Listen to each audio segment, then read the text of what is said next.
ज्योति पीठाधीश्वर जगत गुरु शंकराचार्य और अयोध्या राम मंदिर के मुख्य ट्रस्टी वासुदेवानंद सरस्वती महाराज ने सीएम धामी की तारीफ। वासुदेवानंद सरस्वती महाराज जी ने धामी सरकार के फैसले को बताया ऐतिहासिक।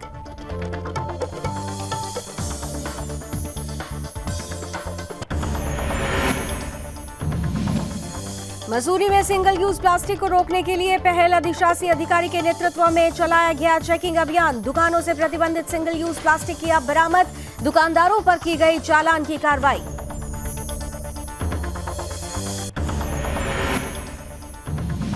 अवैध खनन पर प्रशासन की कार्रवाई। मिट्टी से भरे ट्रैक्टर पर 4 ट्रैक्टर ट्रॉली को पुलिस ने किया सीज।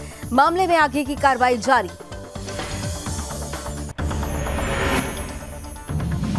नानकमत्ता विधानसभा क्षेत्र में मचा हड़कंप। बस और ट्रक की टक्कर। हादसे में एक महिला की मौत, कई लोग हुए घायल। घायलों को अस्पताल में कराया गया भर्ती।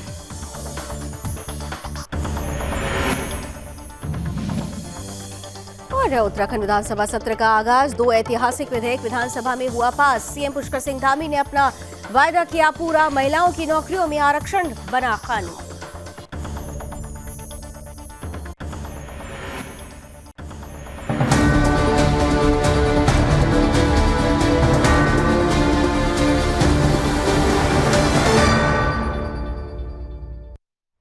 नमस्कार, अपना उत्तराखंड देख रहे हैं आप। आपके साथ मैं हूं लावनी विनीत। आइए बुलेटिन की शुरुआत करते हैं और सबसे पहले बात कर लेते हैं ज्योति पीठाधीश्वर जगत गुरु शंकराचार्य महाराज की।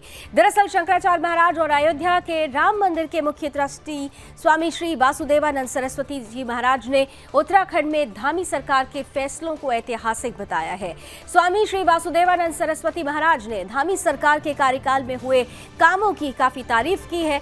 इस दौरान उन्होंने धामी सरकार की पीठ भी थपथपाई और साथ ही उन्होंने पूरे देश के राज्यों को ऐसी पहल करने की बड़ी अपील भी की है।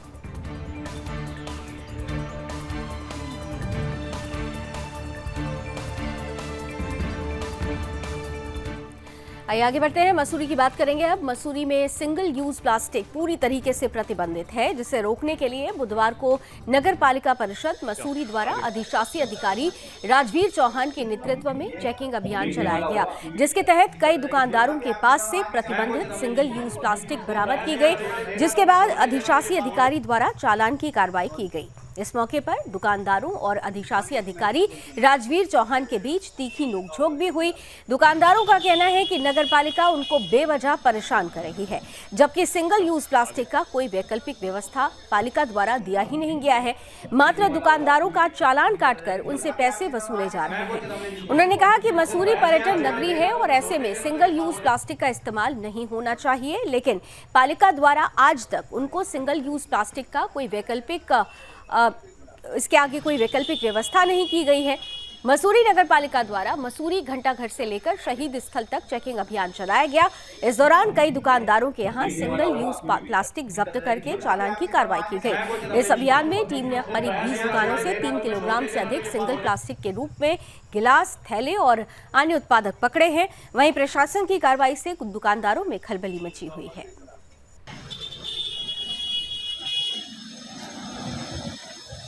जितेंद्र बनाम सरकार जो प्लास्टिक मुक्त अभियान में उसमें कार्यवाही चल रही है, इसमें नगर पालिका परिषद द्वारा एक टीम आज गठित की गई है, जिसमें सिंगल यूज प्लास्टिक जो भी यूज हो रही है तो वो प्रतिबंधित करने के लिए सारे दुकानदारों को आग्रहित किया गया है। इसमें हम लोग ने पाया कि यहाँ पन्नी काफ़ी लोगों ने चलाई है, जिस पर चालानी कार्रवाई हम लोग कर रहे हैं। आगे भी हम ये अभियान चलाते रहेंगे और जो हमारी टीम में अभी कम से कम 30-40 स्टूडेंट बच्चे मैंने बुलाए हैं, आगे संस्थाओं को भी हम जोड़ेंगे इसमें। हिमालय स्टडीज़ के बच्चे हैं और काफ़ी कुछ नगर पालिका के बच्चे हैं। इनको हमने साथ में लेकर अभी हमने टीम बनाई है कि हर सप्ताह में एक ऐसी कार्य योजना बनाएंगे कि दुकानदारों को ऐसी एक्टिविटी के तहत प्लास्टिक मुक्त करने के लिए हम नगर पालिका परिषद को प्रेरित करेंगे। लोगों को केवल हल्का सा एक चालानी कार्रवाई कर रहे हैं और इसमें लोगों को थोड़ा हम समझा रहे हैं। अभी आगे अगर किसी के पास ज़्यादा बल्क मात्रा में पाई जाती है तो उसमें आगे कानूनी कार्रवाई। अभी हम अगले हफ्ते रोस्टर बनाया है हमने सफाई अभियान का। इसमें हमने माननीय हमारे चेयरमैन साहब को और पार्षद लोगों को साथ में एक अभियान चलाएंगे। और ये बात अब उधम सिंह नगर की कर लेते हैं, जहां सीमांत खटीमा से खबर ले रहे हैं। थाना खटीमा के अंतर्गत चकरपुर स्थित पुलिस चौकी इंचार्ज के द्वारा NH 74 पर बिना परमिशन दिन दहाड़े अवैध खनन करने वालों के खिलाफ बड़ी कार्रवाई की गई है। चौकी प्रभारी पंकज कुमार महर ने अवैध खनन में लिप्त 4 ट्रैक्टर ट्रॉलियों को पकड़कर चौकी परिसर में लाकर उनके दस्तावेज चेक किए, जिनमें से 3 ट्रैक्टर ट्रॉलियों के परमिशन नहीं पाए गए, जिसके बाद अवैध मिट्टी से भरी ट्रैक्टर ट्रॉलियों को कब्जे में लेकर उनके पास खनन का परमिशन न पाए जाने पर कार्रवाई करते हुए ट्रैक्टर ट्रॉलियों को सीज कर दिया गया। गौरतलब है कि शासन प्रशासन द्वारा खनन माफियाओं के खिलाफ लगातार कार्रवाई की जा रही है, लेकिन खनन माफियाओं के हौसले इतने बुलंद हैं कि दिन दहाड़े बेखौफ अपने कार्यों को अंजाम दे रहे हैं। वहीं इस मामले में खटीमा कोतवाली SSI अशोक कुमार ने मीडिया से बातचीत करते हुए कहा कि खनन माफियाओं के खिलाफ लगातार कार्रवाई की जा रही है और इसी क्रम में चकरपुर चौकी प्रभारी द्वारा अवैध खनन में लिप्त 4 ट्रैक्टर ट्रॉलियों को पकड़कर सीज कर दिया गया है। साथ ही आगे भी कार्रवाई जारी रहेगी। उनके विरुद्ध वैधानिक कार्रवाई की जाए। देखिए, अवैध खनन के विरुद्ध लगातार अभियान चल रहा है। इसी कड़ी में आज जो है चकरपुर चौकी द्वारा अवैध रूप से ले जाई जा रही मिट्टी की गाड़ियों को सीज किया है और उनके विरुद्ध वैधानिक कार्रवाई की जाएगी। हाँ बिल्कुल, जो भी विदाउट परमिशन चलेंगी या उत्तराखंड के नानकमत्ता की अब बात कर लेते हैं, जहां विधानसभा क्षेत्र में उस समय हड़कंप मच गया जब नानकमत्ता विधानसभा क्षेत्र के बिठौरा गेट के सामने बस और ट्रक की आमने सामने से जबरदस्त टक्कर हो गई। ये टक्कर इतनी जबरदस्त हुई कि इस हादसे में एक महिला की मौत हो गई, जबकि दर्जनों से अधिक लोग घायल हो गए, जिसके बाद स्थानीय लोगों ने मामले की सूचना पुलिस को दी। वहीं मौके पर पहुंची पुलिस ने मामला दर्ज करके शव को पोस्टमार्टम के लिए अस्पताल भेज दिया है। साथ ही घायलों को इलाज के लिए अस्पताल में भर्ती करा दिया गया है। फिलहाल मामले में आगे की जांच जारी है। के करीब सिसई खेड़ा है, तो यहाँ पे एक ट्रक और बस की भिड़ंत हो गई। उसमें एक सितारगंज की तरफ से एक आल्टो आई थी जो ओवर स्पीड में थी। उसको बचाने के चक्कर में बस वाले ने थोड़ा सा अंदर की तरफ मोड़ दिया, जिससे उसकी टक्कर ट्रक से हो गई। इसमें अभी तक जो बताया जा रहे हैं घायल, इसमें लगभग 6 घायल हैं। एक की डेथ बताई जा रही है। घायलों को खटीमा और सितारगंज हॉस्पिटल में भर्ती करा दिया गया।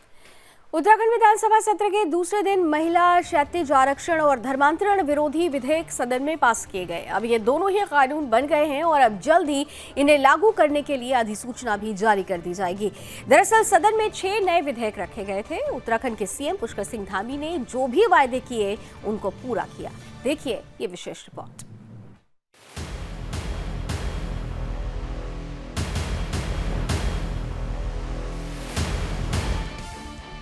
उत्तराखंड विधानसभा का शीतकालीन सत्र शुरू हो चुका है। बता दें कि सत्र 5 दिसंबर तक चलेगा। उत्तराखंड में विधानसभा अनुपूरक बजट सत्र के दूसरे दिन 2 महत्वपूर्ण विधेयक विधानसभा में पास हो गए हैं। उत्तराखंड धर्म स्वतंत्रता संशोधन विधेयक 2022 के पास होने के बाद प्रदेश में धर्मांतरण को लेकर कठोर कानून की प्रावधान हो गया।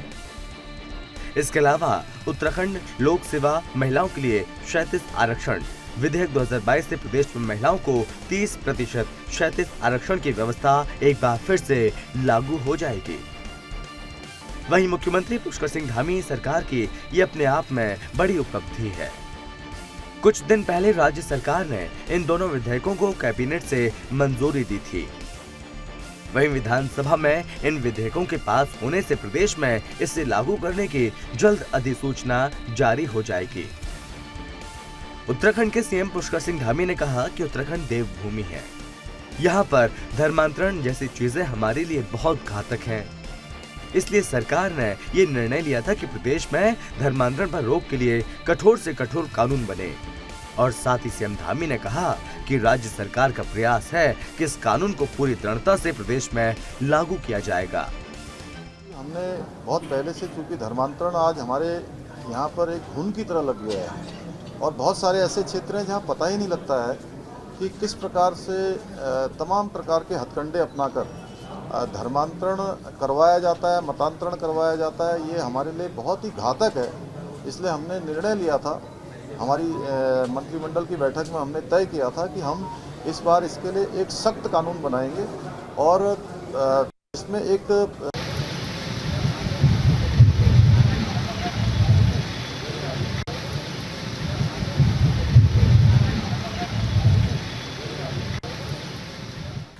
तो धर्मांतरण को लेकर और आरक्षण को लेकर जो वायदे किए गए थे धामी सरकार की तरफ से वो पूरे किए गए हैं और जो बड़े फैसले लिए गए हैं उस फैसले की चौतरफा तारीफें भी हो रही है। आगे बढ़ते हैं।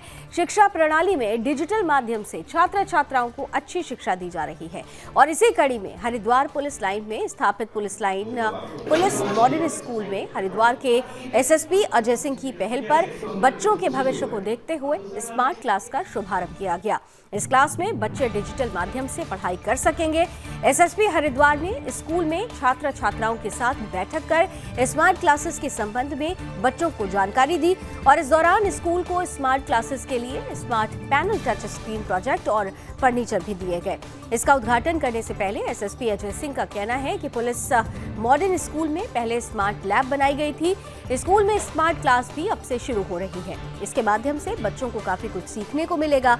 डिजिटल क्लास शुरू हुई है और आगे भी इस तरह से डिजिटल क्लास की शुरुआत की जाएगी जिससे बच्चों को अच्छी शिक्षा प्राप्त हो सके।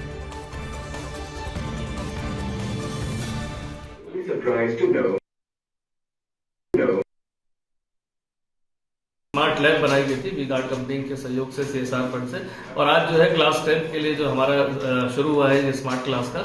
नेचुरली जो बच्चे जब स्मार्टली जो क्लास में रहते हैं, जब वो चीज़ों को विजुअली देखते हैं तो ज़्यादा ग्रेस्पिंग पावर होता है और ज़्यादा चीज़ें वो अच्छे से पढ़ पाएंगे और समझ पाएंगे। तो मुझे लगता है कि एक शुरुआत जो चल रही है उसमें एक कदम हम आगे बढ़े। कोशिश रहेगी कि अभी और भी क्लासेस को हम स्मार्ट करें।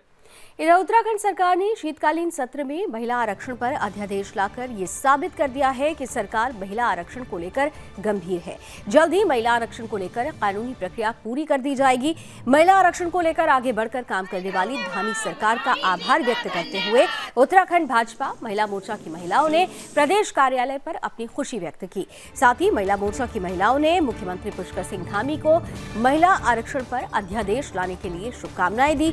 उत्तराखंड राज्य महिलाओं के बलिदान और अदम्य साहस का परिचायक रहा है और ऐसे में महिलाओं के विकास के लिए राज्य सरकार भी कई योजनाएं संचालित कर रही है। लेकिन इस सब में धामी सरकार ने महिलाओं के लिए ऐतिहासिक कदम उठाते हुए उनके आरक्षण विधेयक पर अध्यादेश लाने का काम किया, जिसे शीतकालीन सत्र में सदन के भीतर ध्वनिमत से पास कराया गया। धामी सरकार के इस फैसले के बाद राज्य भर में महिलाएं युवा मुख्यमंत्री को धन्यवाद दे रही हैं। मुख्यमंत्री पुष्कर सिंह धामी की सरकार ने महिला आरक्षण विधेयक पर शीतकालीन सत्र में अध्यादेश लाने का जो काम किया है उसे राज्य में एक नए युग की शुरुआत माना जा रहा है। महिलाओं को इस बिल के पास होने से नौकरियों में 30% आरक्षण मिल जाएगा, जो एक बार फिर से महिलाओं को पुरुषों के बराबर खड़ा करने में सहायक सिद्ध होगा। महिलाओं के साथ साथ युवतियां भी इस बिल को सरकार का क्रांतिकारी कदम मान रही हैं। युवतियों की माने तो सरकार ने राज्य की महिलाओं की वर्षों पुरानी मांग पूरी की है, जिसमें राज्य सरकार के अधीन आने वाले नौकरियों में राज्य की महिलाओं को 30% आरक्षण मिल पाएगा। महिलाओं को अब प्रतियोगी परीक्षाओं में भी ये आरक्षण मिलने लगेगा, जो राज्य में महिलाओं की स्थितियों को बदलने वाला होगा। देखिए, बहुत ही खुशी की लहर हम महिलाओं में है। हम बहुत बहुत धन्यवाद करते हैं अपनी सरकार का, माननीय मुख्यमंत्री जी का, जिन्होंने कि इसमें बहुत समय से उनका ये प्रयास था और कल ये विधेयक पारित भी हो गया। इससे उत्तराखंड की जो दूरस्थ की क्षेत्र की जो बहनें हैं उनको इसका लाभ मिलेगा और ये बहुत ही आवश्यक भी था, क्योंकि देखिए आपने उत्तराखंड जो है वो जो मातृशक्ति है वो बहुत दूरस्थ क्षेत्रों में जिस प्रकार से काम करती है, अगर उसको भी इसमें नौकरियों में जिस प्रकार अगर ये आरक्षण मिलेगा तो उसका लाभ ज़रूर पूरे परिवार को मिलेगा। मैं इसके लिए अपनी सरकार को बहुत धन्यवाद करती हूँ। देखिए जिस प्रकार से, क्योंकि महिलाओं में अगर मैं उत्तराखंड राज्य जो है ये बहुत ही अहम और ये पूरे देश को एक मैसेज भी देता है। तो ये इस प्रकार का विधेयक पारित होना, ये पूरे संपूर्ण जो हमारी जो मैं कहूँगी नारी शक्ति है, पूरे जो आधी पूरी आबादी है, उसके लिए एक बहुत बड़ा तोहफा है। बहुत इसके लिए मैं अपनी पूरी बहनों की तरफ से आज हम सब लोग यहाँ पर इकट्ठे हुए हैं और हम उनका माननीय मुख्यमंत्री जी का बहुत बहुत धन्यवाद करते हैं कि ये सबसे संवेदनशील मुद्दा था महिलाओं के लिए। और 2006 से पहले जब हमारा उत्तराखंड बना तो उसकी निर्माता महिलाएं ही थी, ये आप सबको पता है, क्योंकि हमने उस समय अपने घर बार भुलाकर सड़कों पर लगातार सालों तक प्रदर्शन किए हैं और उस प्रदर्शन के बावजूद हमको ये आरक्षण नहीं मिल पाया था। 2006 में कोर्ट में चले गए थे लोग और वहाँ स्टे मिल गया था। अब सुप्रीम कोर्ट ने इस पर अपनी सहमति दिखाई। बहुत हर्ष का विषय है कि धामी जी ने इसको बहुत ही गंभीरता से लेते हुए हमको 30% का आरक्षण दिया। हमें क्या फ़ायदा होगा, हम इसको बिल्कुल इग्नोर करते हैं। हमारे बच्चों को उससे जो फ़ायदा होगा आगे चलकर, हम उसकी अपेक्षा करते हैं और बहुत प्रसन्न हैं। कम से कम 20% जो है जॉब में वो रहेगा बच्चों के लिए और 30% जो है हर महिला को उसका अधिकार प्राप्त होगा और उस अधिकार प्राप्ति के लिए ही आज तक की लड़ाई थी। अब हम उससे मुक्त। बात कर लेते हैं, जहां खटीमा के वार्ड नंबर 9 के ग्रामीणों के तहसील पहुंचकर सिंचाई विभाग की बंद नाली को खुलवाने के लिए जमकर हंगामा किया गया। साथ ही बंद नाली को खुलवाने के लिए एसडीएम को एक ज्ञापन भी सौंपा गया। वार्ड वासियों ने आरोप लगाया कि विगत कई महीनों से बंद नाली को खुलवाने को लेकर नगर पालिका प्रशासन को कई बार अवगत कराया गया, साथ ही ज्ञापन भी दिया गया, लेकिन अभी तक समस्या का समाधान नहीं हो सका है।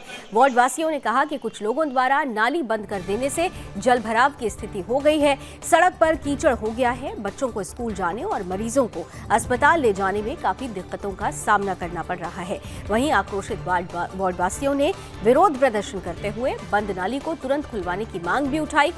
वार्ड सभासद संगीता राणा ने बताया कि वार्ड के कुछ लोगों द्वारा नाली बंद कर देने से काफी समस्या उत्पन्न हो गई है। साथ ही उन्होंने बंद नाली को तत्काल खुलवाने और नाली बंद करवाने वालों के खिलाफ कार्रवाई करने की मांग की है। वहीं इस मामले में एसडीएम ने बताया कि बंद नाली को खुलवाने और नाली पाटने वालों के खिलाफ कार्रवाई करने का निर्देश नगर निगम पालिका अधिशासी अधिकारी को दे दिया गया है।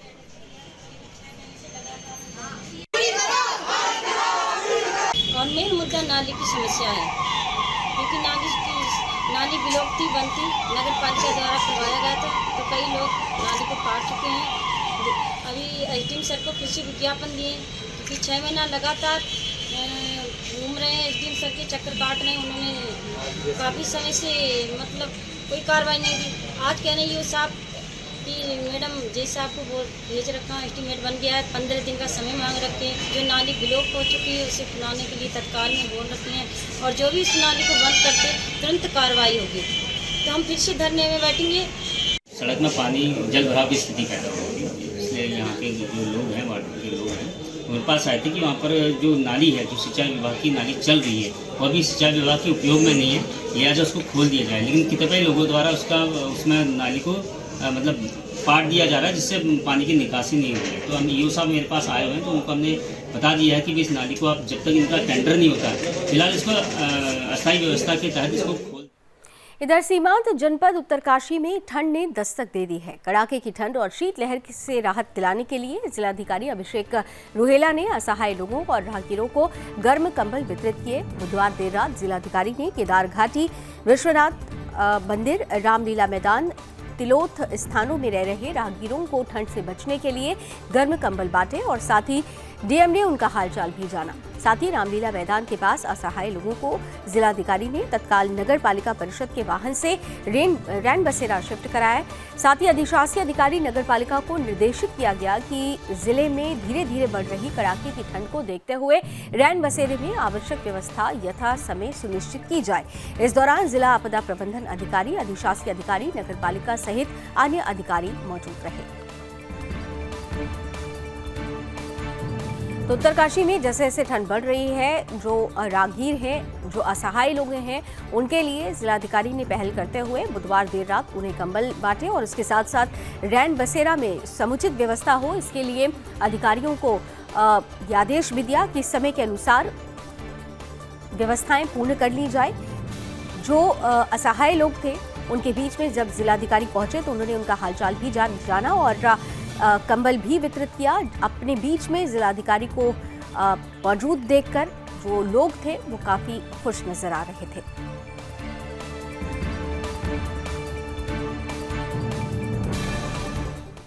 आइए आगे बढ़ते हैं, बात जनपद रुद्रप्रयाग की कर लेते हैं, जहां विकासखंड उकीमठ में स्थित शिव पार्वती मंदिर यानी कि त्रियुगी नारायण मंदिर में लोग दूर दूर से आते हैं और साथ ही त्रियुगी नारायण मंदिर में भक्त दर्शन करते हैं। प्रतिदिन यहां भारी संख्या में भक्त आते हैं और साथ ही भगवान का आशीर्वाद लेते हैं। त्रियुगी नारायण मंदिर में देश प्रदेश के सभी लोगों की शादी के लिए पहली पसंद ये माना जाता है। ये स्थल जनपद की सीमांत ग्राम पंचायत त्रियुगी नारायण में स्थित भगवान त्रियुगी नारायण मंदिर, जहां मान्यता है कि भगवान शिव और माता पार्वती ने भगवान नारायण को साक्षी मानकर पवित्र अग्नि के फेरे लेकर शादी के बंधन में वो बंधे थे और आज इसी को देखते हुए पूरे भारत से नवयुगल इस पवित्र स्थान पर शादी करने के लिए पहुंचते हैं।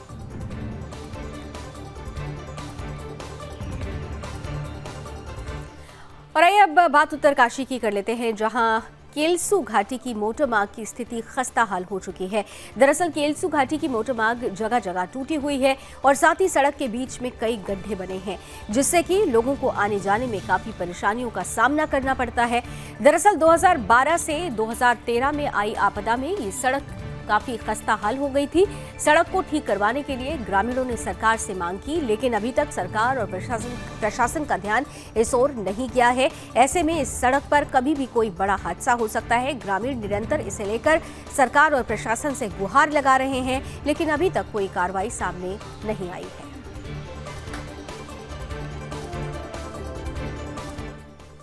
और आइए खबर अब उत्तराखंड के पौड़ी से लेते हैं, जहां प्रदेश के कद्दावर मंत्री सतपाल महाराज की विधानसभा चौबट्टा खाल के बीरो खाल ब्लॉक में इन दिनों राष्ट्रीय राजमार्ग 121 पर बेजरो थैलीसैंड के पास सड़क का डामरीकरण किया जा रहा है और सड़क का डामरीकरण करोड़ों की लागत से हो रहा है। लेकिन इस डामरीकरण को लेकर ग्रामीणों ने जिस कंपनी को ये काम सौंपा गया है उस पर ग्रामीणों ने आरोप लगाया है। ग्रामीणों का कहना है कि सड़क के डामरीकरण के लिए सरकार की तरफ से हर चीज उपलब्ध कराई गई है, लेकिन कंपनी सड़क के डामरीकरण में घटिया सामान लगा रही है, जिससे सड़क की हालत जल्द ही खराब हो जाएगी। तो आप खुद ही देख सकते हैं, अंदाजा लगाइए, अगर हाथ से ही सड़क उखड़ रही हो तो किस तरीके के यहाँ पर सामानों का इस्तेमाल किया जा रहा है। ग्रामीण ये कह रहे हैं कि जिस कंपनी को इसका कॉन्ट्रैक्ट सौंपा गया है सड़क निर्माण का और डामरीकरण का, दरअसल वो उच्च कोटि की गुणवत्ता वाले उत्पाद इस्तेमाल नहीं कर रहा है, जिसके चलते हाथ से ही सड़क टूट रही है। तो फिर आने वाले समय में इसका क्या हाल होगा। कंपनी के खिलाफ कार्रवाई की मांग ग्रामीण कर रहे हैं।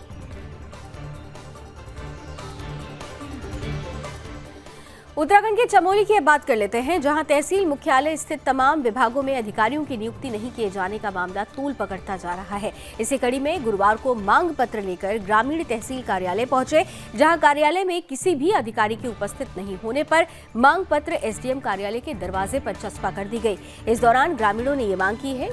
तहसील कार्य में पसरा सन्नाटा चौंकाने वाला है और बहुत चिंताजनक भी। तो आपको बता दें कि तहसील कार्यालय की यह हालत है कि यहाँ पर कोई अधिकारी मौजूद नहीं होता है। एसडीएम के दरवाजे पर ही जो मांग है ग्रामीणों की, उन्होंने उसे चस्पा कर दिया है। विभाग में अधिकारियों की उपस्थिति ना होना ये अपने आप में बहुत चिंता का विषय है, क्योंकि अधिकारी अगर विभाग में नहीं होंगे तो ग्रामीण अपनी शिकायतें लेकर कहाँ जाएंगे। आखिरकार शिकायतों को और मांगों को एसडीएम के द्वार पर ही, उनकी ऑफिस के बाहर दीवार पर ही चस्पा कर दिया गया है। और ऐसे में अब उम्मीद की जा रही है कि जो समय से अधिकारी यहाँ पर मौजूद नहीं है, जो कर्मचारी मौजूद नहीं है, उनके खिलाफ जल्द से जल्द कार्रवाई की जाएगी।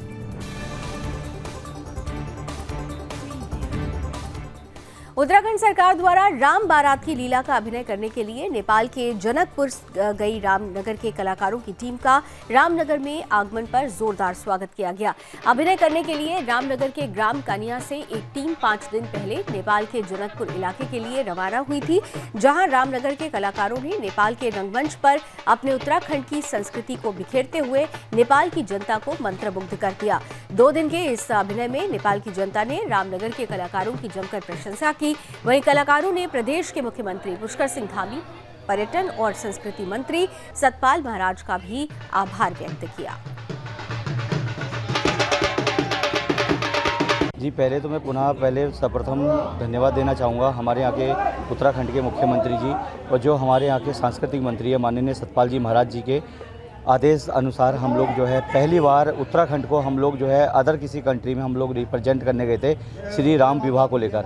और जहाँ से हम लोगों ने नेपाल में जब हमने एंट्री करा तो हमारे को वहीं से ही हमने करीब 7 डिस्ट्रिक्ट पार करे, तब जाके हम लोग 2 दिन सुबह शाम रात दिन चल के हम लोग जनकपुरी पहुँचे। और वहाँ तक हमारा एक एक रास्ते पे एक एक ज़िले में हम लोगों का भव्य स्वागत रहा।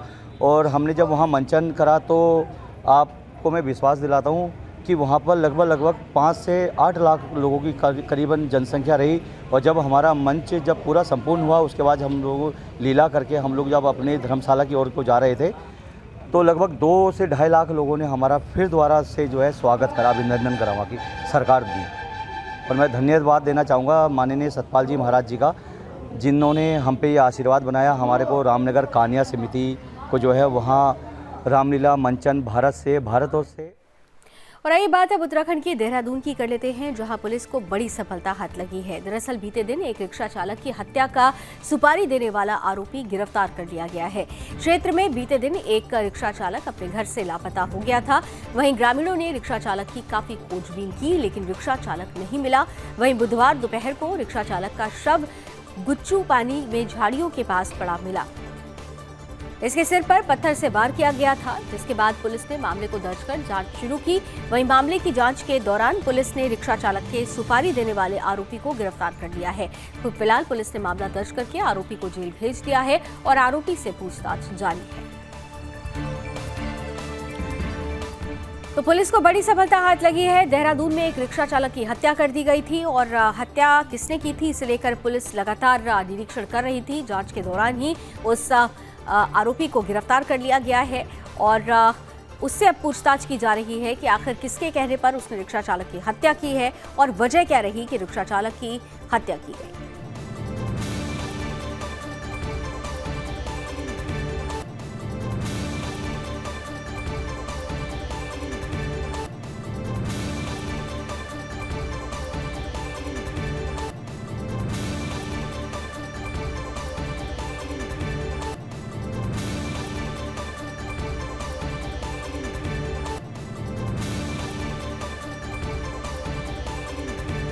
और चलिए इसी के साथ अपना उत्तराखंड में अभी बस इतना ही, लेकिन देश और दुनिया की तमाम खबरों के लिए आप जुड़े रहिए सुदर्शन न्यूज के साथ। जय हिंद।